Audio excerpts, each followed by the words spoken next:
Here today in day 119 of the income stream. Today, I'm answering your questions, whatever your questions are. I'm here to answer them. I'm going to answer them as quickly and as fast as possible. And if you have a question, make sure you type in the word question in all caps in the chat, followed by your question. Unfortunately, likely, I won't be able to get to everybody's question, but I'm here for you either way, and I'm going to answer as many things that's on your mind. Again, it could be about anything, business, life, doesn't matter. I'm here for you. Thanks for joining me today. Welcome. Say hello to everybody. If you're watching the replay, hashtag team replay, let me know in the comments below. And either way, make sure you hit subscribe if you haven't already. Let's do this. This is the income stream to help you achieve your dream, all while we keep it clean. This is the income stream. It's the kind of show where you can come and go, but then you leave inspired with no fee required. The income stream with Pat Flynn. 119 days. Who would have thought we would have got here? And it doesn't look like we're stopping anytime soon. That's days straight, including the weekends. Make sure to come back tomorrow as well, because we have Friday Fun Day where we spin the wheel, play some games, we do some giveaways, fun things like that. But today I'm answering your questions. So what up, y'all? Thanks for being here. We got Judy in the house. What's up, Judy? Glad to see you here. Shilpa. We got Asma. We got William, Xenia, and Vlada, who is also always happy to see the first 2 seconds seeing Pat smiling. Thanks so much. I appreciate that. And thank you for all being here, because you help get me up in the morning. Literally, if I didn't have this in the morning, I would probably sleep in. Having this time in the morning with you has been just absolutely important for the progress that I've made in my business lately, and also just being able to show up and serve. Hopefully has set an example for many of you as well. So let's make it happen. Question from Grandma Goody. I know you use sprints, but do you apply the Agile project management system overall? Indeed, we do. And what that means is the ability for us to take these different project ideas and, for productivity purposes, break them up into smaller chunks and then actually have sprints within 2-week periods with the entire team involved, sort of tackling those things in the order of operations, so that by the end, depending on how many weeks it might take, a certain project can have completion. There's a lot more to Agile. I mean, we could go really deep into that. That is actually not my expertise. That is something that my CFO, COO, Matt, is an expert on. He's the one who implemented the 2-week sprint period within our business. But that's been really great, because at the end of every 2 weeks, we come together in what's called a sprint review. We actually had our sprint review yesterday, and that's every other Wednesday. And yesterday was very much a review on SPI Pro and launching that, and what's gone well, what hasn't gone well. And that's a great opportunity for us to come together, even in the middle of a project, to go, okay, guys, where are we at? What's going on? And almost sort of simultaneously tackle multiple things versus more of a waterfall approach where we don't do something until the other thing is finished. That takes some coordination, some choreography, but this is why the project management piece and the planning piece is really, really important. Thank you for that question, by the way. What's up, Francis? Great to see you here. Thank you so much for your time. Question 7-3, so July 3rd, 2020, from Francis. Question: you have been so amazing to be so consistent with being here for us. Any tips on not losing steam when offering services classes? Thank you so much, Samson, and also Francis, for asking this question, or Samson for re-asking this question for Francis. From July 3rd, are you like DeLorean or something? I don't know what's going on there. But anyway, I'm stoked to answer this question, because it's definitely something that I've been feeling great about here on the show, and just overall trying to remain consistent. I know, number one, so I'm going to mention 3 things here. Number one, being consistent is absolutely important, especially when you're trying to build an audience or provide some type of service with some known sort of benefit to people. If you are sporadic with your content creation, with your service, with your showing up, then guess what? You're going to get sporadic results, right? So staying and remaining consistent has been absolutely key. Number 2, understanding what gives you energy around that. I think whatever it is that you're thinking about being consistent with, remembering your why is really important, because it's really easy to stay consistent in the early days, but eventually you get over that honeymoon period. And there was a time in a period with the income stream where I was just like, oh, this feels like a chore. I got to do it again. But thankfully, this is built in a way such that I have a direct connection to my why, which is you. So every morning I get reminded about why I'm here and what I can do for you. And that drives me up the wall in terms of like positively giving me so much energy. even in mornings where I literally just, I'm like, oh, I wish I could just sleep in. I come in here, I press go live, and I have like hair in my mouth. That's weird. And then it's just like, boom, I get this energy. Plus, I have my coffee. So understanding what gives you energy in and around this thing you're choosing to be consistent with is really key. And then number 3, this is something that I love to do, is I love to gamify it, right? So I'm on this streak now, right? And so I have a streak that I don't want to break. Any of you who might have an Apple Watch might know about those little rings that you have to finish in terms of number of steps or, whatever the rings are. I don't have an Apple Watch, but I know some people who do, and they're absolutely obsessed with not breaking that streak. And so I gamify it because I like to get to points where I'm like, okay, well, now that we're at episode 75, let's see if we can get to 100, right? I remember speaking to a friend of mine, Joel Runyon from Impossible. He is somebody who's in the health and fitness space, and he once told me that when it came to losing weight and when it came to eating healthy, he liked to gamify that. And by that, he would try to eat a little bit more broccoli every single week. So he would actually weigh his broccoli and play a game with himself to see if he could eat more broccoli the week after, right? So it was just a game that allowed him to then, as a benefit and as a byproduct, be more healthy and have, better energy and all those sorts of things. So I love gamifying. I think it's important for all of us who are unique to understand what's our unique motivators. For some, it's gamification. For others, it's accountability. For many others, it's, it's all different kinds of things. I think different people are motivated by different things. And so instead of just borrowing what somebody else is doing and seeing if that works for you, you have to really find internally what works for you in terms of keeping motivated, if that makes sense. If you happen to, by the way, this is just a general announcement. We sent an email yesterday to those who were accepted in SPI Pro, and the link is not working for everybody. If you wanted to send an email to get some help and a direct link to your to finish your application process, just go send an email to help@teamspi.com, and we'll get you hooked up. We'll cross-check just to make sure indeed that you were in, and we'll give you a link. There happens to be some cookie/caching issues on that initial link for some people. So anything cameras, I apologize about that. Judy, you're in. That's awesome. Thank you, Martin. That's great. Question from Erica. How did your mastermind go yesterday with you being in the hot seat? This is a great question, and it was amazing. In fact, the question was about SPI Pro, and there were some people in the group that I'm in who have memberships, and I was just asking a lot of questions about how do we keep members engaged? How do we continually get people to log in? My big goal with SPI Pro, our brand new membership, is to have people log in every day, even just for a little while, and to create that habit. And right, when you build this habit of coming into a place and a forum in a community with people who are like-minded, who are motivated, you can come and get that energy every day, much like here on the income stream, how many of you come in here every day and get energized. You could take that with you and then get more success and then be more likely to stick around and even invite other players in. So that's kind of what the conversation was about. And it was really great because in fact, I think the last 15 minutes were about the platform we're using because they all wanted a demo of what it was like. And they were really impressed with Circle. Circle is the platform we're using to host the membership platform. There's a couple people I know who are in here even who reached out to me to let me know how cool the platform was. And it's a brand new membership platform that is, in my opinion, the best one out there, that is almost like a marriage between Facebook groups and Slack in terms of the way communication is handled and the different channels and stuff. It's just really great. I absolutely love it. So anyway, if you want to learn more about Circle, circle.so is the place to go. Or I believe we have an affiliate link, smartpassiveincome.com/circle. But they haven't even like publicly opened everything yet, right? We're still one of their beta users. And thankfully, they invited myself and my CFO and COO, Matt Gartland, to become advisors for the company. So in fact, we are actually advisors of the company too. But anyway, the conversation went really great. Just some advice for you. If you happen to be in a mastermind group and you are definitely going to have the opportunity to be in what's called the hot seat, a really good mastermind group has the ability for individual members to be in what's called the hot seat. The hot seat is like your time on that particular day or in that particular meeting where you have a chunk of time to just all eyes on you.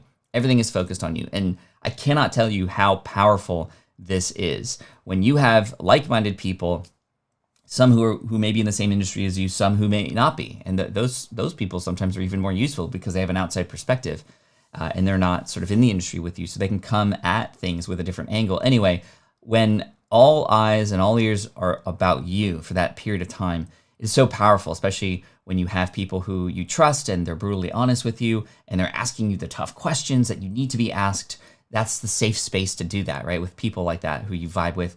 And it takes time to get to a mastermind group or to find one or to create one.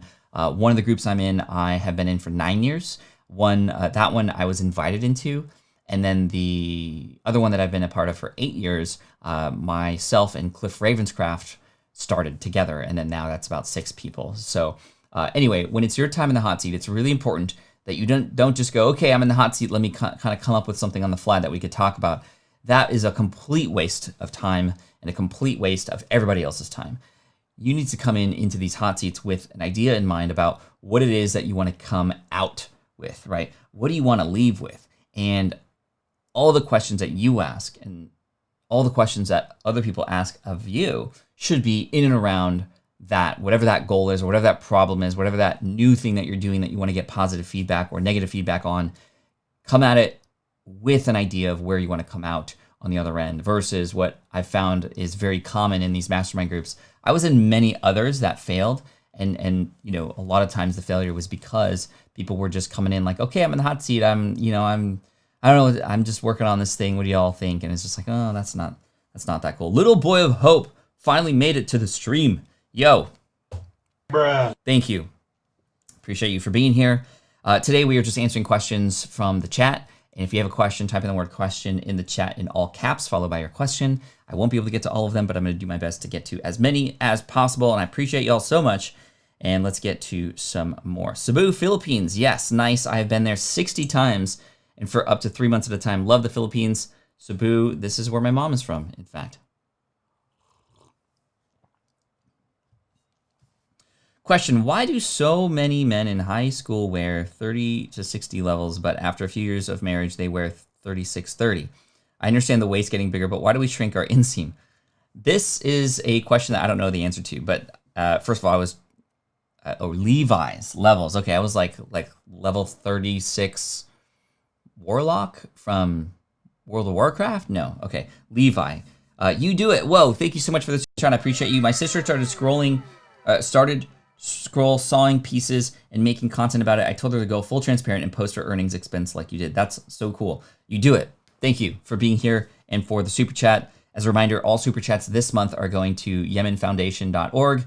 There's some stuff going on in that side of the world that's kind of flying under the radar that is absolutely they're just getting obliterated over there, especially the kids. It was like they already had a crisis and then COVID came and it's like, okay. So anyway, I'm bringing awareness to them.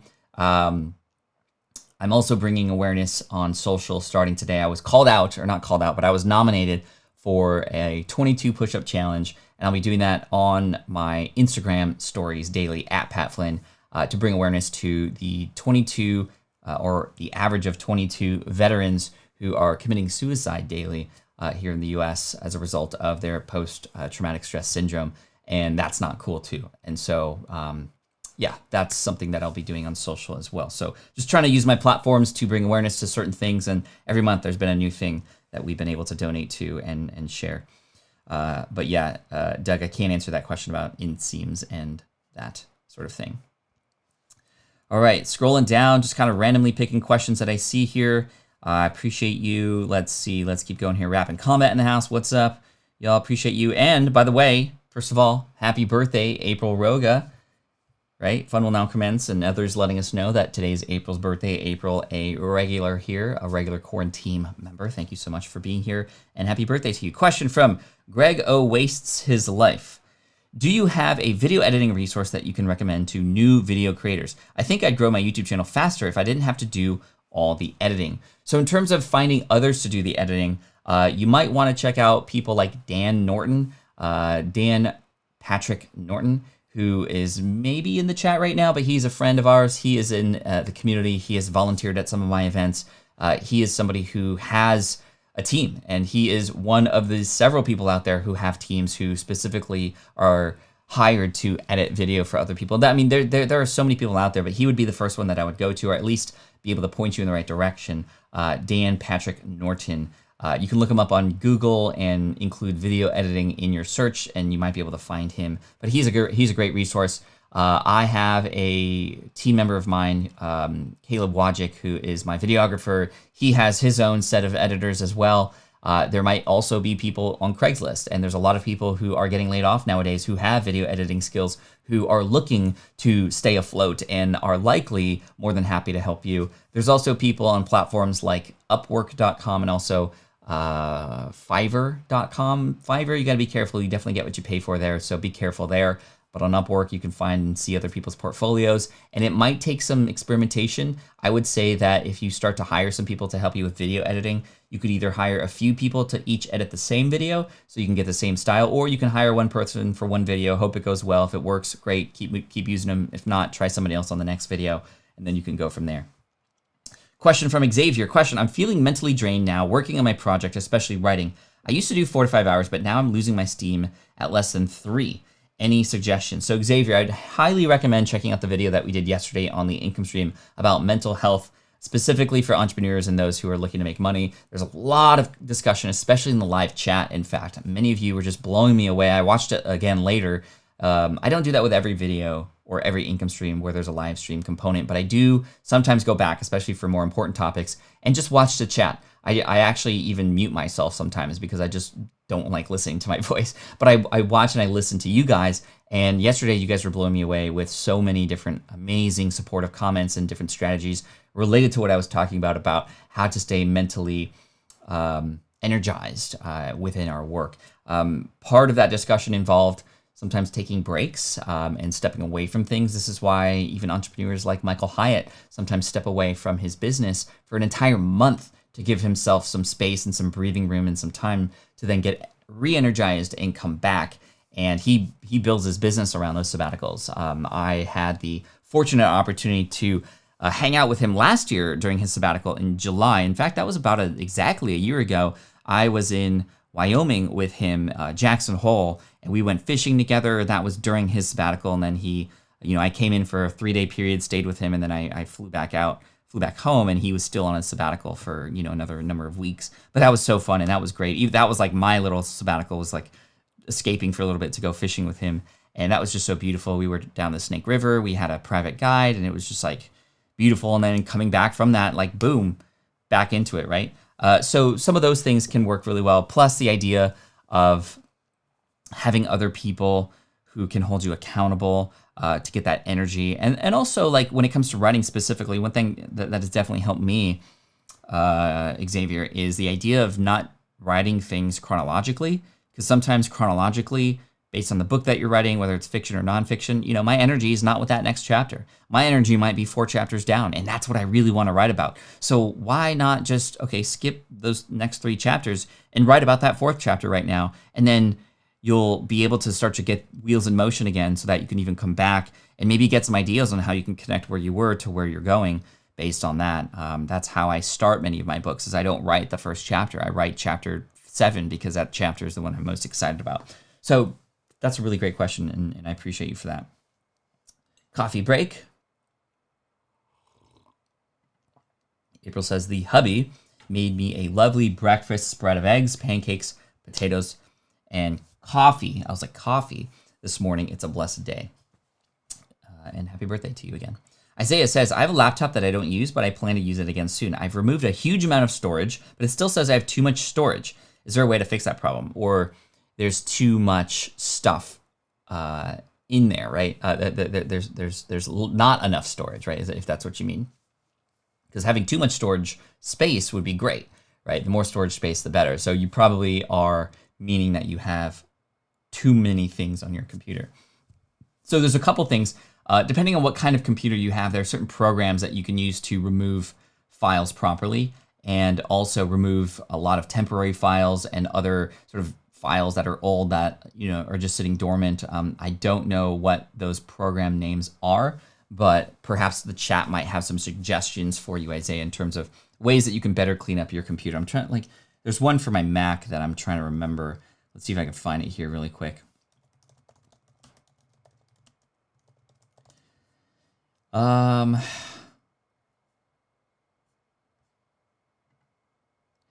and there's some really good There's some really good articles that you could likely find depending on what system you have from just bloggers and YouTubers. YouTube would be a great place to go to discover how you can go and then remove a lot of those files that likely are taking up a lot of that space. I'm not gonna try to research this for you on the fly here, but that's what I would recommend, if that makes sense. Question from the Roamer: do you increase frequency of masterminds with more people?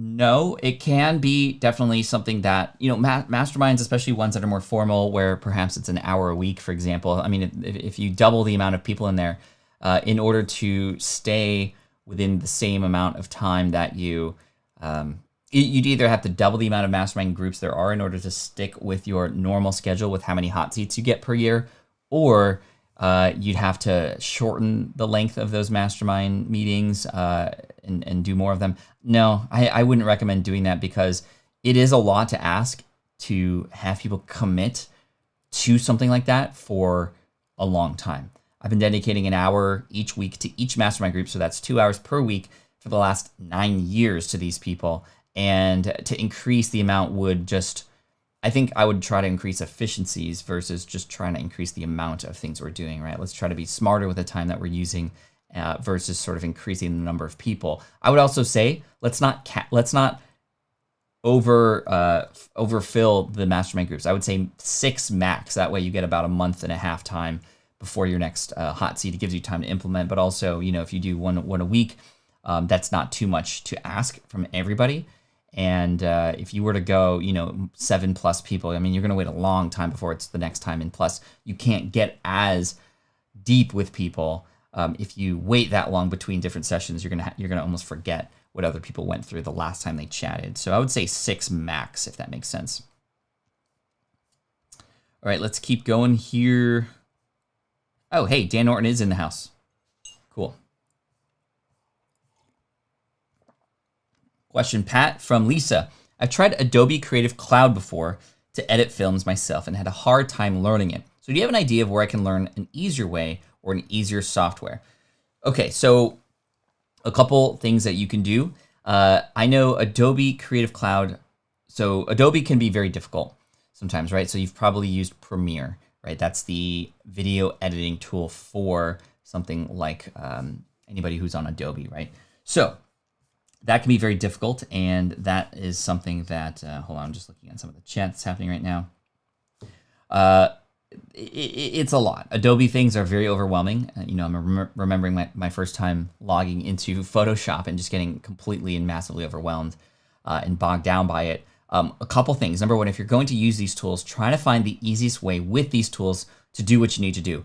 There are a million things that you can do in Adobe Premiere, and a lot of people use Adobe Premiere for literally like movies, but like movies that are in theaters, right? Or that we download on Netflix. But there are just probably some limited amount of tools that you can use within that. Like with Photoshop, for example, I only use, of all the buttons on the left-hand side and all the menu items, I probably use like 10 things, and that's it. And just learning how to use those 10 things really well, from how to use layers to how to use the paint tool and the sort of cutout tool so I can remove backgrounds or move certain things around. Like legit, that's it, even though there's a million other things I could do. So I just try to keep it simple. So perhaps you can go back into these tools you already have access to and go, okay, if this were simple, what would it look like? And in Adobe Premiere, essentially drag and drop files into your timeline and then start cutting up those pieces and moving things around, and then you can start to add audio on top of that, and really that's all you need to worry about.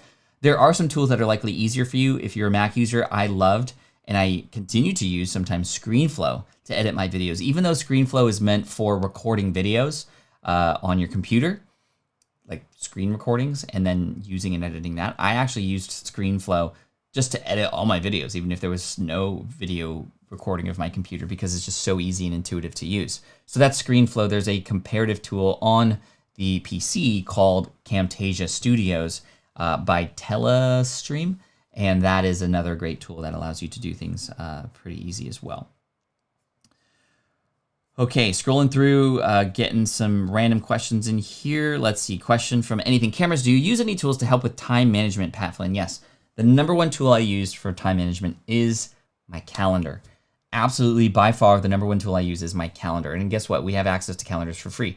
Google Calendar, that's what I use. I also use another tool called Woven to better manage my calendar and how it relates to meetings and how it relates to Zoom and all those other things. I would highly recommend checking out Woven.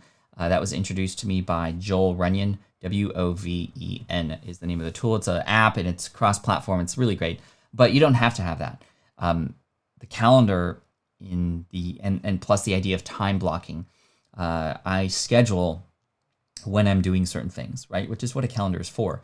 But I really try to honor that time period that I spend and block out for certain things. I also schedule when I'm on social media. I also schedule when it's family time. And I need to do that because if I don't do that, things are going to get blurred. And I don't want that time, especially family time, to blur with entrepreneur time. And that is really important. Those boundaries and that time frame where I am in work and when I'm not in work is really key. And I try to stick to that as much as possible.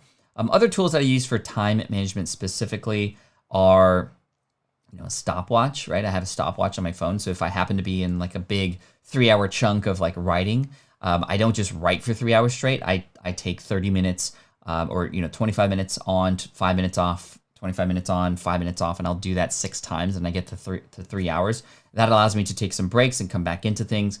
And I think it's called the Pomodoro technique. And that is something that has worked out really well for me for larger chunks of time where I'm just supposed to be getting sort of into creative mode or working. I do that when I'm planning courses. I do that when I'm doing certain things like filming videos.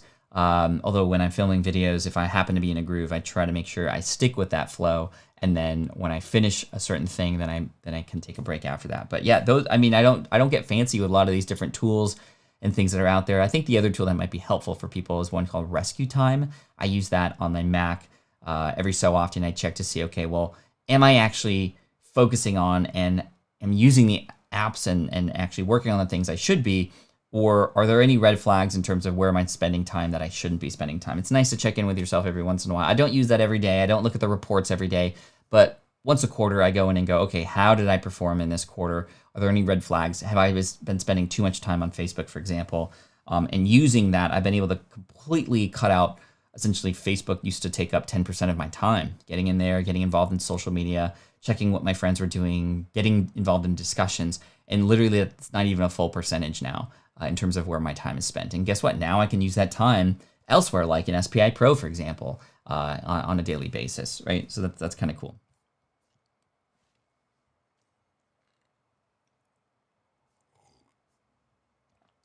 All right, let's keep going here. Little boy of hope. Where do you promote your YouTube content? How do you promote it? I know my audience just don't know how to reach them.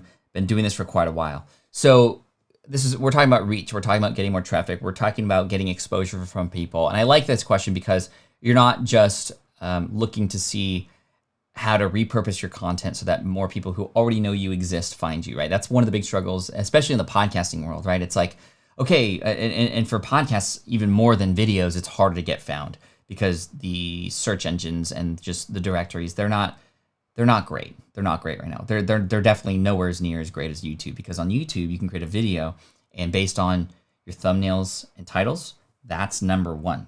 Focus on your thumbnails and titles, little boy of hope. I know there's hope for you to create amazing thumbnails and amazing titles, because that's what's going to draw people in. And the better that those are, the higher your impression rates are going to be, because YouTube's going to go, oh, a lot of people are clicking through to this. Let's send it to more people. And then they're going to use their magic to give it and show it in front of more people, right? Thumbnail and title. In fact, when I'm creating videos, I start with the title first before I even come up with the content, because it's that important to hook people in. You can have the best video content in the world, but if you don't have a good hook or you don't have a good title and thumbnail, well, nobody's going to find it anyway, right? So if that makes sense, keep that in mind. So number two, getting onto other platforms or getting in front of crowds where your target audience already exists. And what I mean is having collaborations on YouTube with other video creators, whether they are big video creators or small-time video creators, it doesn't matter. When you start collabing with other people, you start to cross-promote, and the algorithms, again, of YouTube start to notice these things, and they begin to start cross-promoting your stuff with their stuff and their stuff with people who they're associated with, and you with like third-tier sort of, associations. Like, really cool things happen when you start connecting and associating with other creators. In the podcasting world, same thing. The best way to grow a podcast is to be on other people's podcasts because people are already there and they can already just pop in your name in the search and find your show versus, repurposing content, which is like, you're having to take your audio files, turn it into a video, then pop it on social media. And guess what? People on social media, those are the people who are following you already normally. It's harder to go viral on social than it is on platforms like YouTube. And then finally, getting really honed in on the content and niching down.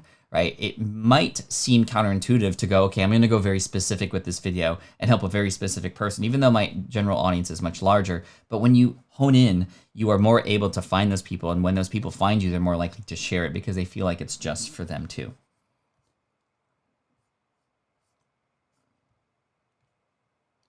Question from Erica James. How many people are in your mastermind group? So in one of my groups, we have 5 people. And then in another one of my groups, I have 6 people.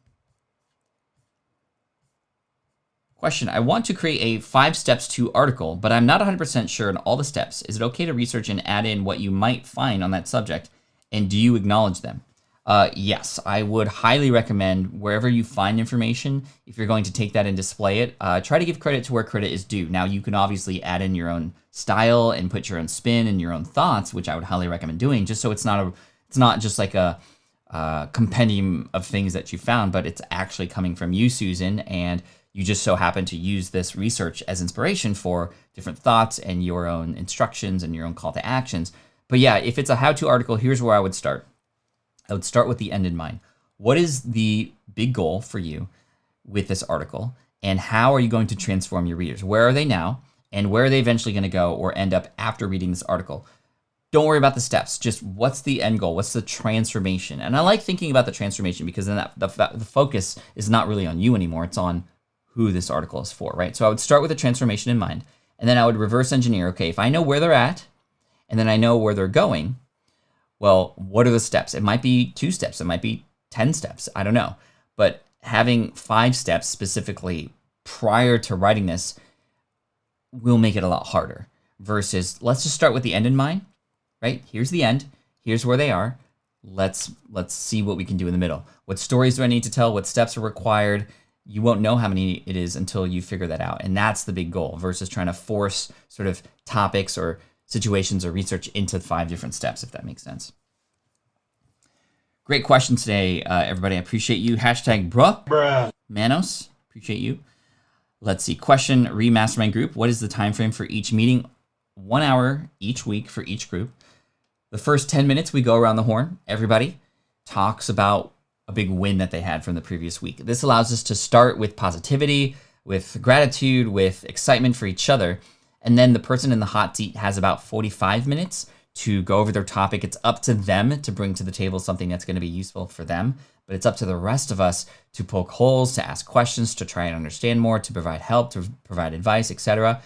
And then the last and remaining 5 minutes are just a go around again of what we are looking to accomplish by the next time we chat. And that's really the time frame and structure.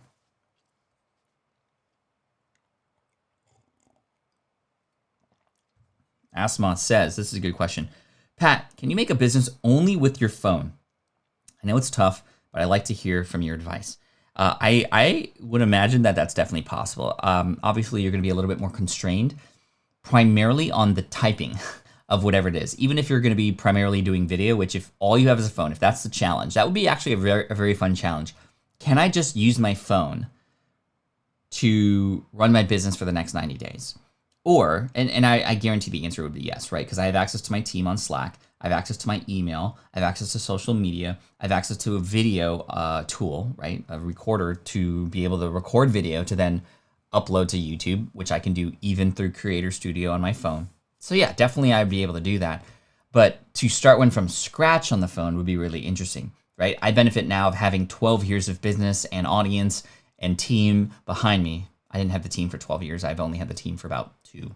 So yeah, but might I be able to create a brand new business from scratch with just my phone alone, and anything and all work related to that business can be about the phone only? That would be really fun. I've been looking to see how I can up-level the content here on YouTube and across the board with things like that. I don't know if that's the specific thing we would do, but meaning instead of a video about like just like, oh, 7 things about this, which is funny because I literally have a video coming out later today about 7 things, 7 traps that entrepreneurs can fall into, which is a repurposing of a video that was recorded on Monday. I refilmed the entire thing. So for those of you who were here with me on Monday and we talked about the 7 traps or pitfalls of entrepreneurship, I re-recorded that video and I have 7 traps in 7 minutes. So it was really helpful to sort of talk this out and answer questions related to that, because then I can highlight the most important things for that shorter video. And I'm hoping that video goes wild because it's a very important topic related to business and entrepreneurship, the traps that we could fall into. But instead of like one-off videos like that, I love to do more series-related videos where maybe I'm just trying or attempting to do something, and in one video I have like a part 1, and I don't know how many parts it's going to be, but challenges like that would be really interesting. Yeah. It reminds me of another channel. I can't remember the name, but they had like a multi-video series on their vending machine business, right? From the day that they decided where to get the vending machines to then the next day where to put them, and then kind of going back later to see how they performed. Like, that was really cool. Unfortunately, probably in this kind of environment that we're living in right now, that business is probably not doing so well because nobody's going to places where there are vending machines. But yeah, anyway, just I think that challenges like that would be really neat, right? And I think the challenge structure to a video would be really intriguing because you don't know what's going to end up, like where things are going to go, right? So you kind of stick around, and it's almost like the Mr. Beast challenges, right? Like, last to leave this circle wins $100,000, or I give my credit card to random strangers, let's see what they buy. And there's challenges related to that, which are, anyway, really interesting. Cool. Question from Isaiah. I'm currently using Sony Vegas 14 for video editing and considering to use Adobe Premiere and After Effects. Would you recommend that? I'm not familiar with Sony Vegas, but all I know is all these tools can allow you to eventually get to the same result. And you need to pick a tool that you're comfortable with, that you can stick with and start to master, so that you can dive deeper into them, right? The more we are on the surface and just wonder, oh, is this the tool? Is that the tool? The more likely it is that it's going to not serve you in the way that it could if you were to just focus on one. So I've used Adobe Premiere. I, in fact, use Final Cut Pro X instead. That's just the tool that I'm familiar with because I converted from iMovie from back in the day. So that's very similar, just a lot better. It's like 100 times better, but it's the same style. But again, whatever it is, I would just choose one and go all in with it.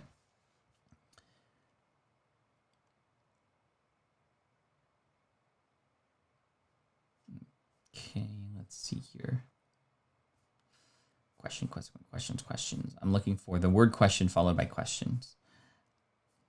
Question from Dawn. Do you have reputable service or resources for WS review for plugins, websites, updates, or overall betterment? This overwhelms me when my techie host son has moved on. Scared I'm going to break something Bluehost. For WS, so like WordPress site? I don't know. Dawn, can you re-ask that question? I apologize. I'm not understanding that, but let me know. I'll look out for it. Bonnie says, question, how do you batch record your interviews? I'm trying, but people have such different schedules. It's difficult. Yeah, it's definitely difficult to do this.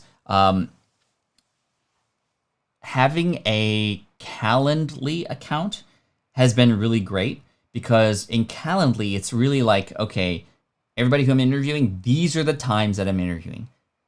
Go pick the time slot that works for you. And now I know in my schedule, like, okay, that's the time I'm interviewing. And if I don't happen to have interviews during those times, then I can record a solo show, or perhaps I can just take a break and I can go and go a little bit deeper on social media with people during that time, or what have you. But that way, it's almost like they have to accommodate to me. And having some options, like, first of all, I have like Tuesday's my recording day. So I have a Calendly account. If we schedule interviews, we try to force those interviews to happen on Tuesday. We have different time slots on Tuesday, but that helps because I know going into Tuesdays that that's my recording day, so I can make that happen if that makes sense. Website updates, maintenance, help. Cool. Okay, that makes sense. So first of all, Bonnie, I hope that answers your question. That's how I recommend doing it. You batch. You have a specific batch of time where you only are able to do those things. And then if it just so happens that a person on the other end just is not able to do it during that time, then and only then will I then try to find another time that works for both of us. but that's hopefully something that makes sense. So when it comes to website updates and maintenance, Dawn, there used to be a, gosh, I can't remember the name of the service now. It was acquired by GoDaddy. If y'all can remember for me, that would be really great. But it's a service that was specifically WordPress related, where you could, for $35 a month, essentially just have access to a whole entire team of people who were there to help you with sort of like WordPress websites and maintenance and updates and stuff and such. It was called like it wasn't WP Engine. I'm trying to remember what that was, but oh man, hold on. Let me do some research here. All right, by GoDaddy WordPress maintenance.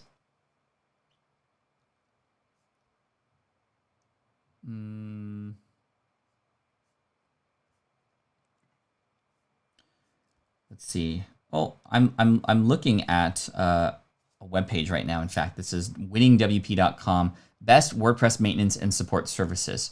So I'm seeing GoDaddy WordPress Premium Support. Again, I can't remember. Oh, WP Curve. There it was. WP Curve was the name of the website. And I interviewed the founder, Dan, I believe his name is, and he was just a fantastic guest, and he has since got acquired by GoDaddy, which is really cool, but that service still exists. WP Site Care, WP Buffs. So these different maintain with two N's.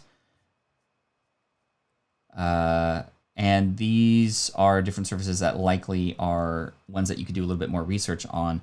But these are the kinds of things that exist. These are agencies that exist to support people like that. And the other place you can go would be to places like Upwork.com or even Craigslist, perhaps, to find people who, again, there are people out there who this was their job and they're laid off now. They're looking to help people and get paid right now. So that could potentially be an option for you. WP Curve, that was the one I was looking for.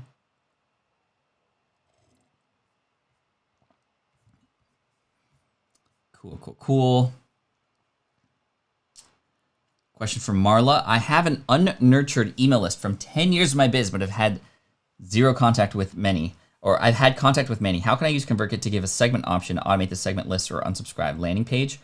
So let's see if I can understand this. You have an unnurtured, so you haven't been reaching out to them very often for the last 10 years, but you've had contact with many. So you've been able to actually meet them or discuss on social with them, but just not via email. How can I use Convertkit to give segment options and automate the segment lists or unsubscribes? So what I would do is I would send an email to all of your subscribers and essentially just have planned ahead of time different tags for these different segments. And the way you can do it is through what's called link triggers. So you can say, hey, click this link if you are this, click this link if you are this. And then what you can do is for anybody who doesn't click the link, you can just basically mention, hey, if you don't click one of these, I'm going to remove you from the list and just assume that you're not here. So make sure, please, if you want to continue to get updates, it would be helpful if you answer one, if you select one of these two, so I can better serve you, and make sure you share why they need to do that and what's in it for them. Not to make it easier for you to segment, but why is it better for them to segment so that you can better send them emails that matter to them, right? And yes, you can do that in Convertkit. And when people click on that link, you can have it go to a generic landing page that says, hey, thanks for your info. Look out for the next emails coming up. Or you can have each one go to a different landing page to serve and offer them more things. This is actually what I do on my email list and how we started segmenting. I sent an email to my entire list with 3 different options based on what part of business or what level they're at. And then that then went to a landing page specifically for that person. So for example, if I found out that when people clicked that they were not somebody who started a business yet, then they were tagged as such. All articles, all emails specifically for people who didn't have a business yet, I made sure they saw it. Any articles that were for people who did already have a business, I can remove them from those broadcasts. And then when they clicked on that link in the email, they went to a landing page that said, welcome future entrepreneur, here's some resources to help you get started, right? Question from Susan. If I want to create, we already did that one. Let's see. Question from Jules. Do you need to cite sources in a blog or digital download? And if so, what's the best way to do it? You don't need to, and in fact, most people don't. I would recommend it. Plus, what I love about doing that is it allows you to make an excuse to reach out to those sources and go, hey, I recommended your stuff in my book. I recommended your work on my website, and maybe we should connect. Maybe we should chat. And it could open up doors and opportunities for you to build a relationship with that person and get your name out there even more. There's different ways to cite things. The sort of more traditional footnote style can work. I like to just add little parentheticals after I mention something. I'll mention a resource and go, by the way, thanks to so-and-so for introducing me to this, and I'll link to that person there, and then I move on. I don't think it really matters. I think if you're doing images, it's a little bit different. So just pay attention. You definitely don't want to use images that are not your intellectual property. However, there are ways that you can use images that are other people's, who have given people permission with the idea that, okay, well, they're going to get credit for it on your website. And so I'd highly recommend doing more research on that if you're going to do images. But by the way, chat, if you have the opportunity to do so, please leave a thumbs up in the on the video. That would be really helpful and make me feel really good. So anyway, I appreciate you and thank you so much. But yeah, hopefully that helps. Sometimes people put resources at the end, almost like a, bibliography. Bibliography? Is that the right word? Man, it's been so long since I've said that.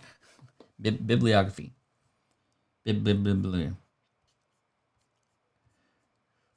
Cool. And again, I apologize I can't get to everybody. I've seen some people who are like, I'm invisible. Like, I'm so sorry. Save like a bear. I see you. There's so many people in here, and this chat room continues to grow. And I'm sorry I can't get to everybody, but I'm just doing my best here. And hopefully you're getting value from other people who are here too. Let's see. Question from Xavier. How much time would you suggest we schedule for social media engaging conversations? How many times should we do this per week? I like to spend maybe 20 to 30 minutes a day on social media. And I do this, sometimes within my breaks, outside of other work, or just I specifically have a moment in time on my calendar where I just go all in and I just bust through as many replies as possible. This is much better, I found, than completely being essentially on call for different responses and replies, or I turn off all notifications, because this is like other people going, hey, no, my stuff is more important than yours, and it may or may not be, but when you are trying to focus and you have other obligations, especially if you have a family and you're spending time with them, if you get dinged for something, then you just kind of like lose your focus there, and you can't properly focus on anything. So this is why I like to have more containers to be able to do certain things that allow me to then not have other things pop into those situations. So when it comes to social media, it's going to be really up to you, and it depends on how much time you have. I spend about 20 to 30 minutes a day, 10 minutes here, 20 minutes here, and it's different every day. It's in my calendar, but that allows me to just know, okay, that's my time to go all in and just be, lively on social media. Every once in a while, especially like if I'm on a walk or something, I might pop open my phone and just like ask a question on social media and try to get some engagement and try to interact with people for a few moments in time that I may have to spare. That's not involved with something that I have to be otherwise focused on. But yeah, I mean, that's kind of the rate at which I'm able to do it. And I think you have to find out what the time you have to dedicate. Maybe it's just like 30 minutes a week. I don't know. But I would say that, any time that you could spend is good. And the more that you can contain that and have it be within a certain number of minutes within each day, the better. The audio and video are perfectly in sync here. If that's not the case, just hit refresh and it might line up for you. All right, question. Hey, Pat, do you have any suggestions? Thank you, Building a Bassoonist, by the way, for resources to learn about how to reach out to an audience that is primarily kids. Things that we use for adults don't always apply to kids. So there's a couple ways to do this. Number one, you can reach out to the parents, right? Who are the adults, who our normal traditional means of reaching out to people, whether it's being interviewed on another show or by social media, all these kinds of things. These are things that kids don't have access to, but guess who has access to these kids? These parents, right? And a lot of times the parents are the ones who influence what the kids can and cannot have access to. And if you can provide value to the adults and showcase the things that you have available for the kids, that could be helpful. So perhaps you only create videos for kids. Might you create a campaign or a short period of time where you're experimenting with creating stuff for the adults of those same kids and a way to reach them? And those are more likely to go viral because it's not the kids sharing it, it's the parents sharing it. So that's number one. Number two, platforms like YouTube. I mean, there's loads of kids on YouTube, right? and figuring out where or what kinds of videos that they're interested in is really important. I know this speaks to Grandma Goody here as well, who also targets kids. The struggle on YouTube, however, with targeting kids is, in fact, the idea that if you mark a video for kids only, which you should be doing if it is indeed for kids only, it's unable to go viral in the sense that it's not going to show up in search. It's not going to be something that your subscribers are going to see. It's not, I mean, there's just so many rules now because of something called COPPA. That is here, COPPA, Child Online Privacy Protection Act. That is really making it difficult for people who have kids. So the best thing to do would be to find an influencer, a leader, an authority in space who has access to kids. Like, for example, if you could get in front of audiences like a lot of mom and family related audiences have a lot of kids who watch and follow along. There's a lot of different kinds of creators specifically that kids like to and watch and enjoy. And if you can get mentioned or be a guest or do some collaboration with them, that would be really, really great. But yeah, that's the big struggle, right? But there are people who have done this, so you know it's possible. And number two, to get involved with those people would be likely the quickest and easiest route. Not going to be, it's simple, but it's not easy, right? Compared to other things. But I think that that's where you can get the most bang for your buck for sure.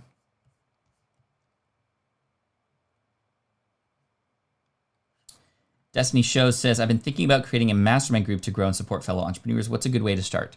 Find one other person that you vibe with and see if you can come up with some regular schedule once a week to get together and start inviting people. Like, have it just be both of you to start. That's how me and Cliff Ravenscraft started our own. We started slowly inviting more people in after that.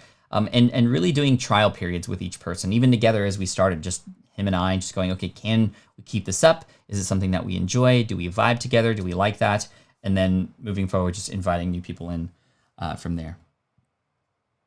Question from Spanish and Go. I'd love to hear more about your podcast team system. Who does that? We're trying to grow our team so the podcast is practically automated after recording. That is indeed exactly where we're at now. I can record an interview or just a solo show. I pop it into Dropbox. It's done. It's literally published on the date that we had planned to publish it on, with show notes, edited, ads in there. Everything is done. So the way that it works is I have a few team members involved in that process. Number one, when I send the file to Dropbox, the editor takes that, sees what episode, the editor takes that and all other files, because sometimes I record the intro separately. But anyway, I have these all in a folder in Dropbox specific to the number of that episode. And then the editor goes in and creates sort of the final MP3, masters it, it's all finalized, and then uploads it to Libsyn and or Buzzsprout, depending on which podcast it is. And it's there and it's ready to go. But from there, we have a team member who's focused on the publishing aspect of it, who's in charge of putting it up on. In fact, they're the ones in charge of putting it up into the host, not the editor. The editor puts it back into Dropbox as a final, and it's marked as final in the file name, so that by the time that's marked off in our project management tools, the next person comes in and goes, okay, well, that's marked as done. Now I can take it and I can post it up onto Buzzsprout, and I can schedule it, and I can create the blog post behind it, and I can schedule the blog post, and then everything's sort of just done from there.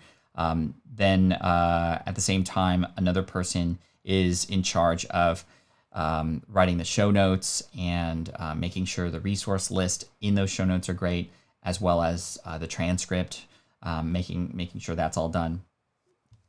And that's kind of how it goes. I mean, there's just, I think, 3 people involved. The audio editor, the person who's in charge of, scheduling and publishing it, and then the person who's in charge of the sort of content within that blog post. They're almost in charge of the blog post component of that, if that makes sense. Anything Cameron says, what do you consider to be your biggest mistake in life or in your career?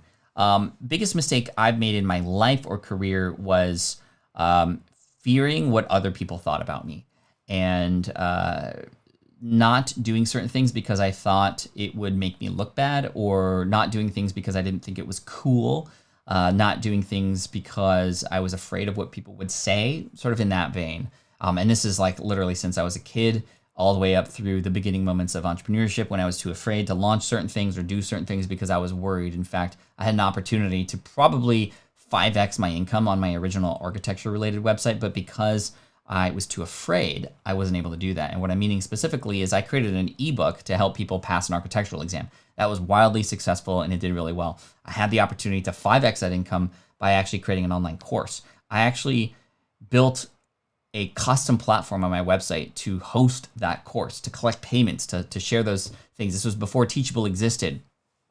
And as soon as I was able to turn on the camera, I got too afraid because I was worried that I wasn't qualified enough. I was worried about what people would think of my face. I was worried about what other people thought of my voice. So I just stuck with text only and just selling this book that was $19.99 only versus selling a $99 course that could have likely helped more people faster and also 5x my income. And with the ebook alone, just so y'all have some perspective, I was making about 15 to 20K a month with a $19.99 ebook.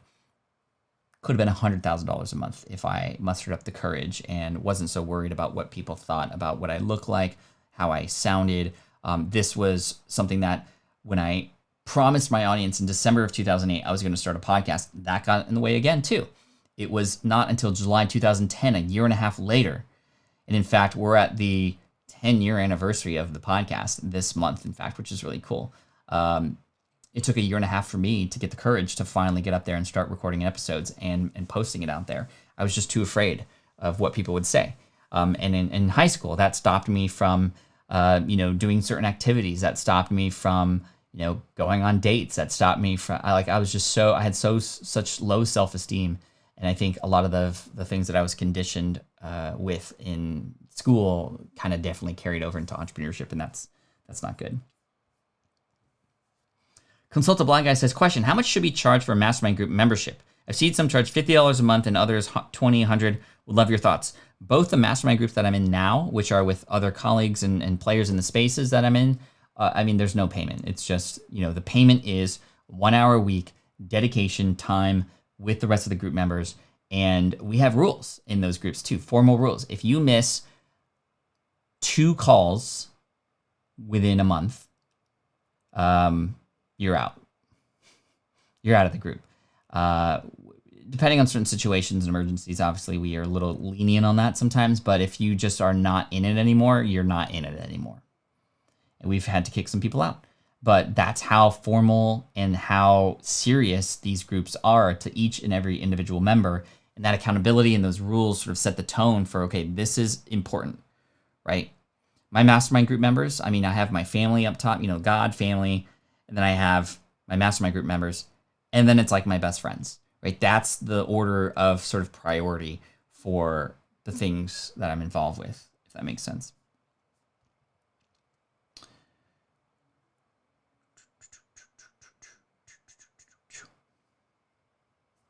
All right, I'm going to answer 2 more questions here that if I could see, I'm going to scroll down randomly. I might scroll down to the end just to see if there's anybody else.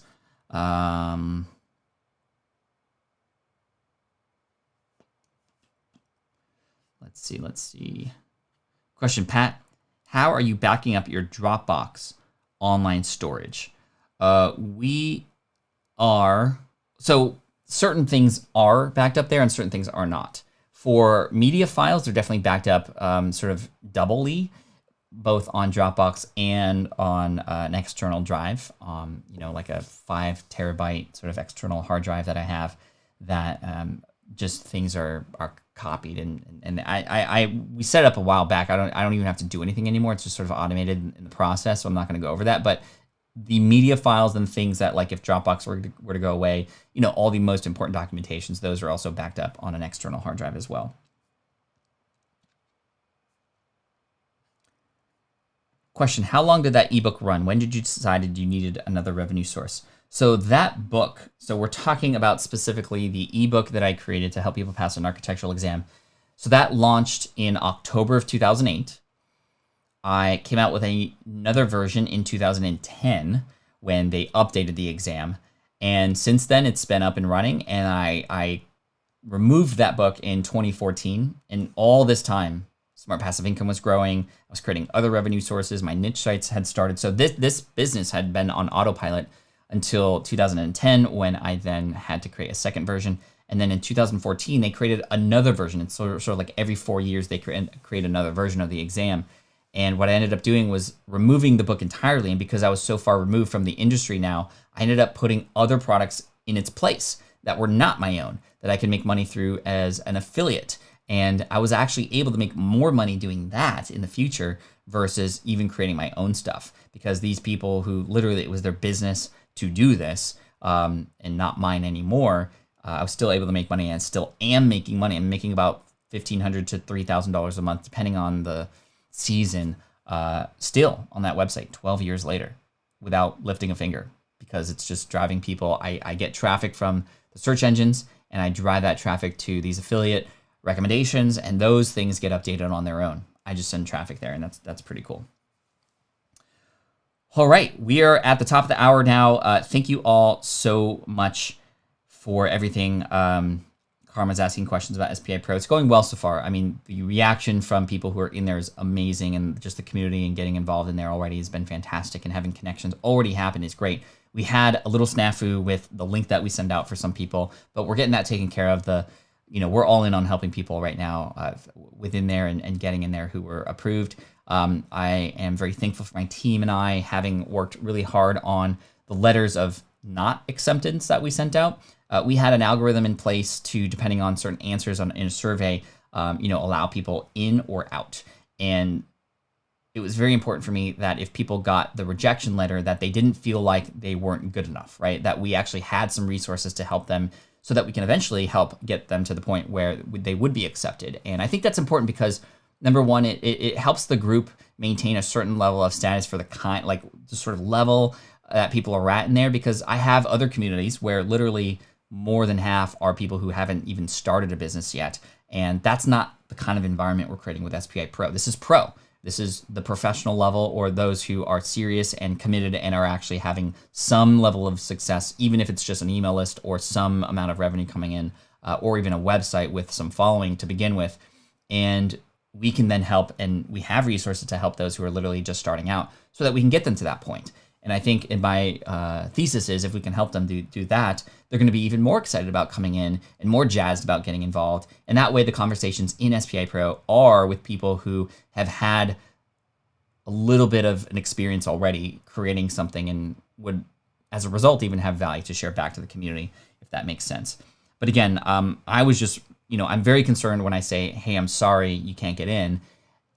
And I'm very thankful that the team and I spent a lot of time going, hey, what do we do to help those people?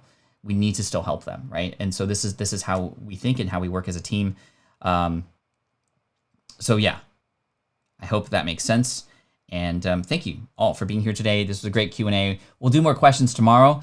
Starting next week, I do want to try to figure out a system by which we can actually start bringing in more guests on the show, like we did on episode 100, even if it's like 1 or 2 people per episode, or not even in every episode of the Income Stream. But I'd love to start navigating that a little bit. So just look out for that next week, and also come back tomorrow, 8 a.m. Pacific, 11 a.m. Eastern, right here, patflynn.com/theincomestream.